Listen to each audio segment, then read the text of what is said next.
பவுல் சொல்கிறார், நம்முடைய கர்த்தராகிய இயேசு கிறிஸ்துவின் கிருபையை அறிந்திருக்கிறீர்களே, அவர் ஐஸ்வர்யம் உள்ளவராயிருந்தும் நீங்கள் அவருடைய தரித்திரத்தினாலே ஐஸ்வர்யவான்கள் ஆகும்படிக்கு உங்கள் நிமித்தம் தரித்திரர் ஆனாரே.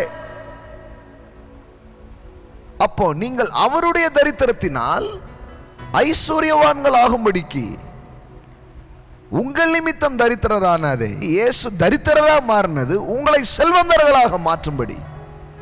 ஏழ்மையை நீக்குவது மட்டுமல்ல, நீங்கள் ஐஸ்வர்யவான்களாய் மாறுவது அவருடைய சித்தமாய். அதுதான் அவருடைய கிருபை. அவருடைய கிருபையினால் வருகிறது இந்த ஐஸ்வர்யம். இயேசுவின் செயலினால் வருகிறது இந்த ஐஸ்வர்யம். நான் சொல்லுகிறேன், கர்த்தராகிய இயேசு கிறிஸ்துவின் கிருபையை நான் உங்களுக்கு பிரசங்கிக்கிறேன். அவருடைய அன்பை நான் உங்களுக்கு பேசுகிறேன். அவருடைய தயவு, இரக்கம், இதை நான் உங்களுக்கு பேசுகிறேன். என்ன அவருடைய இரக்கம், அவருடைய தயவு? அவர் நல்லா தான் இருந்தார். என்ன நல்லாக்குறதுக்காக இந்த பூமிக்கு இறங்கி வந்தார். இந்த புழுதியில் நடந்தார்.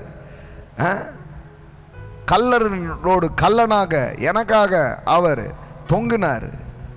என் பாவம், என் சாபம், என் நோய், என் தரித்திரம் எல்லாத்தையும் தான் மேலே ஏற்றுக்கொண்டு அதை எனக்காக அவர் சுமந்து தீர்த்தார். நான் சொல்லுகிறேன், உங்கள் வறுமை தீர்க்கப்பட்டிருக்கிறது, உங்கள் நோய் தீர்க்கப்பட்டிருக்கிறது.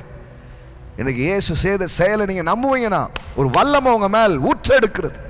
ஓ, எனக்காக வருது, இயேசு இதை எனக்காக செய்தபடினால் நான் இப்பொழுது ஏழ்மையிலிருந்து வெளியே வருகிறேன், வறுமையிலிருந்து வெளியே வருகிறேன், கடனிலிருந்து வெளியே வருகிறேன், நோயிலிருந்து நான் வெளியே வருகிறேன்.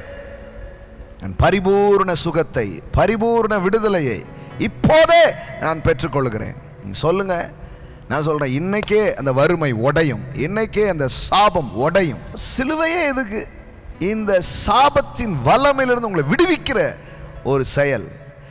கல்வாரியை நோக்கி பார்க்குறீங்களா? நான் சொல்றேன், இன்னைக்கு தான் உங்க வாழ்க்கையில தரித்திரத்தின் கடைசி நாள், ஏழ்மையின் கடைசி நாள்.